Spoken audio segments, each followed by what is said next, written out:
Đã mà có thoa bị căng không? Ừ. Ta xin nào à? Morning. So we just left the pool. We're heading south about 533 kilometers. That's what we have left. We've already been driving an hour. The sun's coming up here really nicely. It's a great day. It's a little chilly again. The pool was about 19 degrees Celsius, and the temperature's been dropping ever since we left the mountains where a pool was at. We've been heading south. So a pool is a nice city, nice little town there, about 20,000 people. English is spoken pretty commonly. Great city, really nice people. Again, it is a town that is a blend between tribal and modern. You see some strong contrasts there as the cultures are blending and merging and continuing to evolve. But it's a great place to visit. We're heading south now. We're trying to get back down to the center of the country because there's a lot that we want to see down there. Okay, so we're going to be driving most of the day. We have about 7-8 hours of driving today. So let's get going.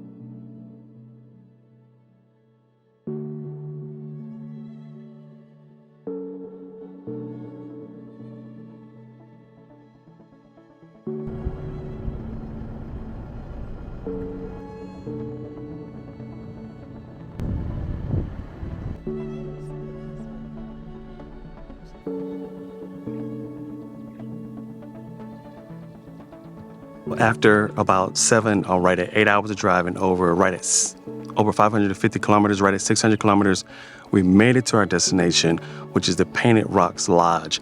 It's a beautiful, beautiful scenery. I'm gonna have to show everything you can, but we're about to get checked into the room. I just wanna show you what this place looks like. It is a wonderfully beautiful setting.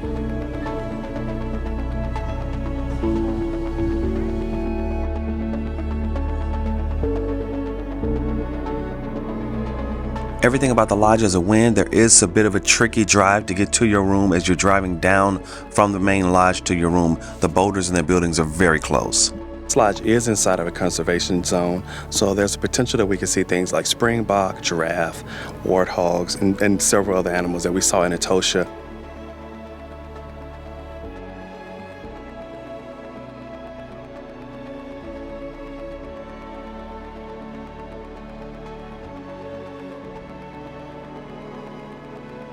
After several days of driving hundreds and hundreds of kilometers, it was nice to finally reach a location to where we could just sit down and relax.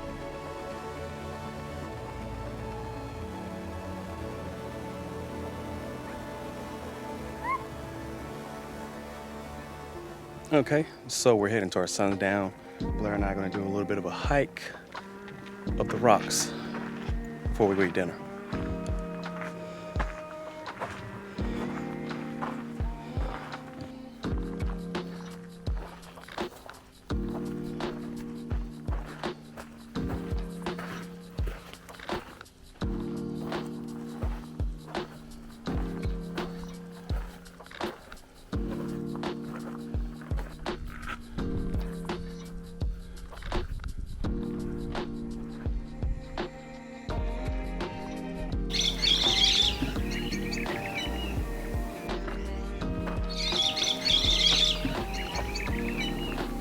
So Blair and I hiked about halfway up the cliff face here, up the rock face, and we decided, we're losing light.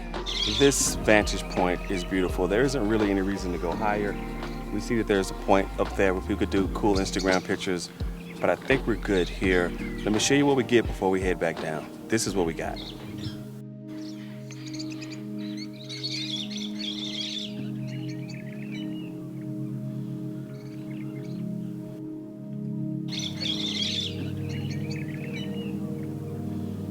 Namibia is an absolutely beautiful country. I mean, every aspect of it and the various parts of it. There are two deserts here, the Namib Desert, the Kalahari Desert, and so much beauty in between. If you're an outdoors person, if you like overlanding, if you love just going back to nature and experiencing some things in an unusual environment, Namibia is absolutely the place to do all of that. This morning we're doing a tour with the Sand People. They are a bush people, hunter-gatherer tribe, and they're going to be demonstrating some of their life skills for us and how they operate and live in their environment. Now, they're found mostly in Botswana and in eastern Namibia, but there's a small tribe here that we're going to sit down with this morning and learn a little bit about their specific culture. cái câu tụ thuật đã bông hơi đi cơ các tam mà cũng có tạm thông sân đó cái tụ cơ các tam mà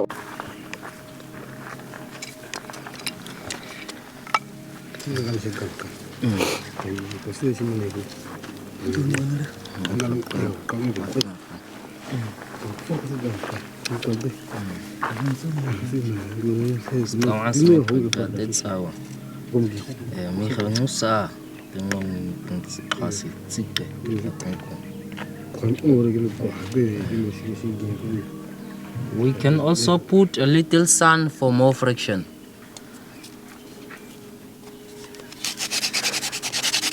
Dama ngaku tu. Dama kokwa. Dama kokwa. Dama kokwa.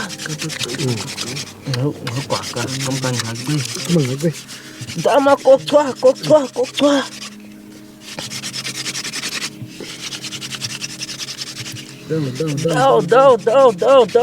Down. Dama kokwa. chưa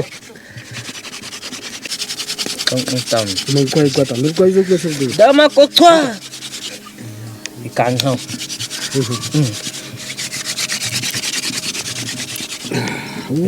Ta xin nào. hơi xin này cái đi cô xuống đây để mình rồi nói không Cái tâm con nó ta có Ngỡ tâm không này. Coi nó không tầm. nói khen không coi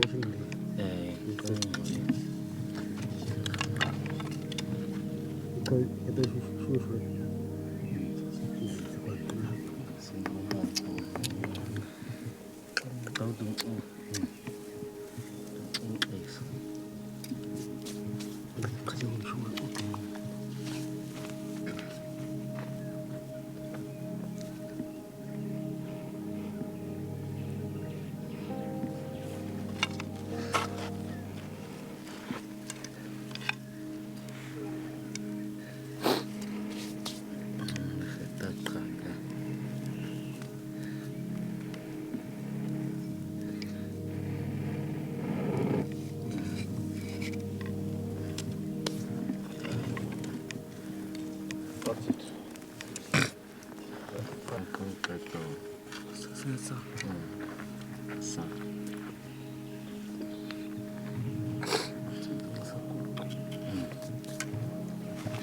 Ka đã nhớ của đã xí dân đó khui cái kia khinh ua cái gua xí quang khui thì cái khá hủy ăn khui của ăn khui te a sẽ du xuê cái ngô sinh kia sẽ du xuê. The plan we see here, we call it a Sasenveria plan. Sasenveria. It looks like a gen's bone. And the plant itself is also a medicine. Like when you have the ear pains, you can press it in the hot ash of the fire. Then you squeeze the drops into the ear to cure the ear pains.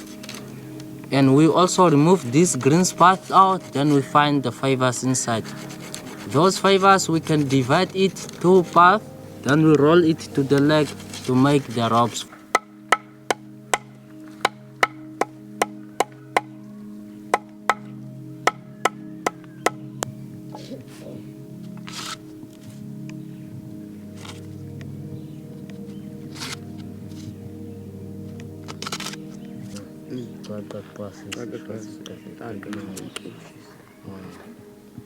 Kan oshis the cigar kan am oshis tar gatta ka oshis ya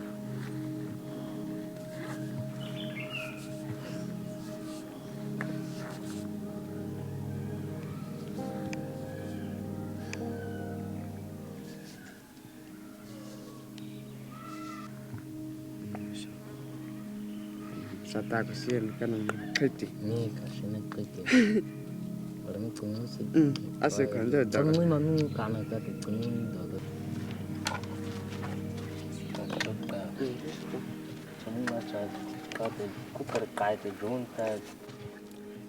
This bow is made from the tree we call gravia. This one is the gravia, brand bush. And we also eat its fruits, like the December time when it's having the berries, we can also eat the berries. And we use the branches to make the bows, and also for the spears, and also for the old men walking sticks, and also for the women digging sticks from graveyard.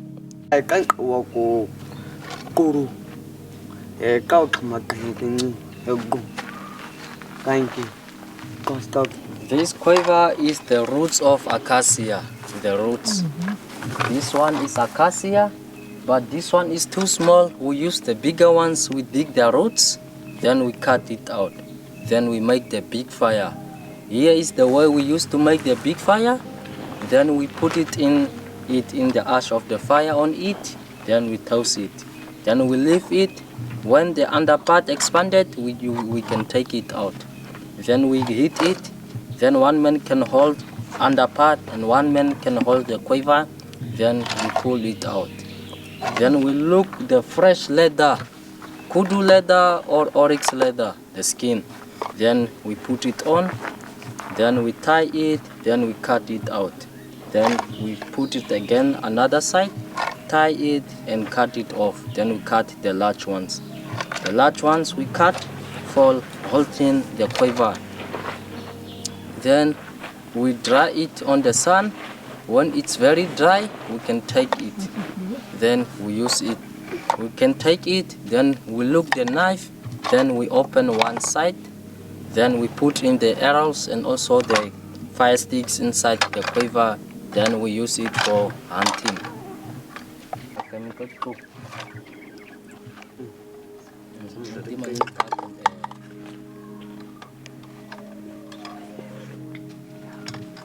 And the tree we call common forest tree is the tree that we use to find the poison and apply in our arrow.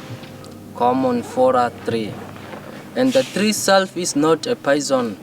Like in summertime, when it's having the green leaves and also having some small fruits, when the beetle larvas, the worms start eating the leaves and later on the matures is dropped down under the ground, can go on to form a cocoon. Then we're going to dig that cocoon out and look again the plant we call snake bean fruits. This one is the snake bean fruits. Then we crush the under part of snake bean fruits. Then we broke the cocoon and mix it together. Then we start applying the arrow, the poison. And you can also make sure that your finger cannot have a cut of your hand.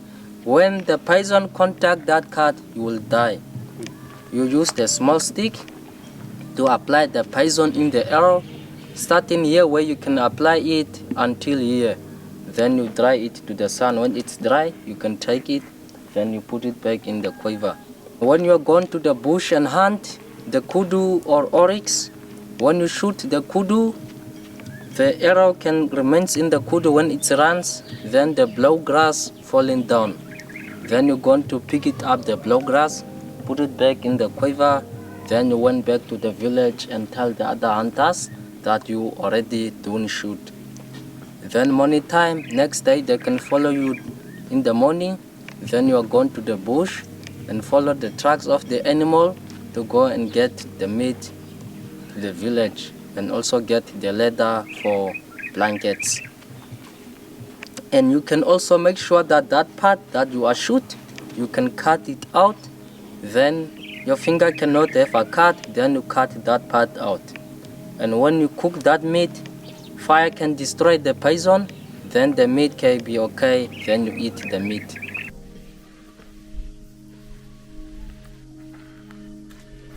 And you can also see the wind direction. The wind must from animal to you, then you can go against the wind, then the wind is good.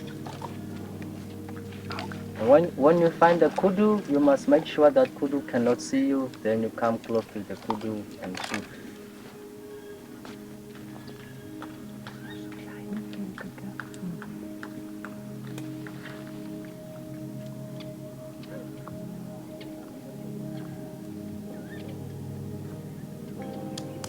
Then you shoot the kudu.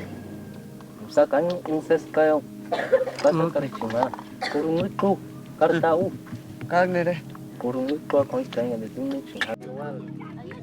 It was such a privilege to sit down with the Sand Tribe. The Sand Tribe is one of the oldest living cultures in the world. A DNA study in 2016 showed that the Sand hunter-gatherers have a divergent DNA that separated from the rest of the human population about 200,000 years ago and was separate and isolated for 100,000 years before rejoining modern human society. This is actual living history.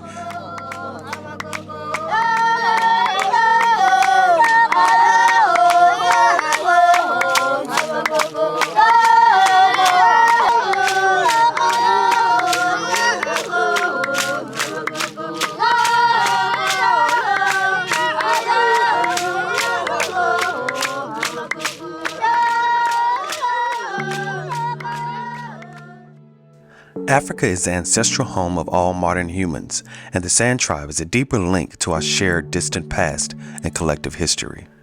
As the world continues to modernize, we must leave space for non-dominant cultures to exist and thrive.